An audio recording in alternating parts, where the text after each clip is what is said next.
Le psalmiste soupirait après trois choses. Voir le bien-être des élus de Dieu, se réjouir de la joie de son peuple et se glorifier avec son héritage. Afin que je voie le bonheur de tes élus. La première chose est d'être le vase élu de Dieu et de venir dans les mains du Seigneur.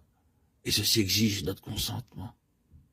Après ce pas, la manière dont le Seigneur nous amènera dans les deux autres expériences sera claire. Elles nous conduisent de l'une dans l'autre. Le Seigneur a placé devant nous la vie d'Étienne afin de rendre cela clair. Nous voyons la seconde partie du verset, que je me réjouisse de la joie de ton peuple. Lisons Acte 7, 1, 2, le souverain sacrificateur dit, les choses sont-elles ainsi?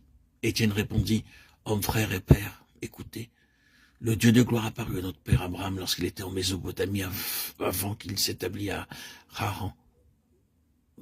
Nous avons vu comment le vase élu de Dieu fut persécuté par l'ennemi. Et alors qu'il commençait à l'accuser faussement, son visage commença à briller comme celui d'un ange. Il se demandait comment cela pouvait se faire. Et lui, le vase élu de Dieu, entreprit de montrer avec des mots pleins d'une profonde signification que le Dieu de gloire avait prévu de toute éternité d'amener son peuple dans sa gloire. Dans les versets 1 à 50, il relate l'histoire entière de nations pour montrer quel était le plan de Dieu lorsqu'il choisit cette nation. Nous pouvons diviser l'histoire en 7 étapes. Les 3 premières sont représentées par Abraham, Isaac et Jacob. Après cela, nous passons par l'Égypte, le désert, Canaan et la construction du temple divin par le roi Salomon. Étienne commença le récit par Abraham et finit par Salomon. Il ne put pas aller plus loin.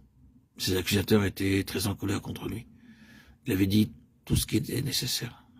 Étienne a révélé ce secret. Dieu avait préparé sa nation afin qu'elle puisse recevoir de lui une grande joie céleste. 2 Chroniques 7, 1, 3. C'était le plus heureux jour pour eux, en tant que peuple de Dieu, le point culminant de toute l'histoire de la nation.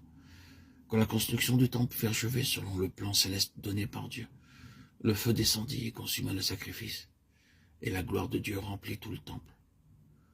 Tous les enfants d'Israël tombèrent sur leurs faces, adorèrent et louèrent le Seigneur. Ils étaient remplis de la joie céleste, parce qu'ils n'avaient jamais vu une telle chose auparavant. Ce fut en vérité le plus heureux jour de leur histoire, le jour où Dieu, le Dieu puissant et vivant, le Dieu aimant et saint, descendit au milieu d'eux, dans la plénitude de sa gloire. Et chaque cœur fut rempli d'une paix parfaite. Tous leurs ennemis avaient été subjugués, la paix et la justice régnaient dans tout le royaume. Et le temple fut rempli de la divine présence. Telle était la joie et le bonheur auquel se référait le psalmiste au psaume 106, quand il priait que je puisse me réjouir du bonheur de ta nation. Ce n'était pas une joie terrestre, mais une joie céleste, une joie qui ne pouvait se partager avec personne d'autre au monde. Le psalmiste soupirait après la joie qui vient lorsque le Dieu vivant vit et travaille parmi son peuple.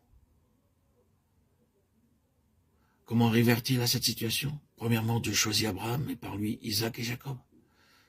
Durant la vie de Jacob, ils allèrent en Égypte. De là, ils vinrent au désert. Après avoir erré pendant 40 ans, ils entrèrent dans la terre promise de Canaan.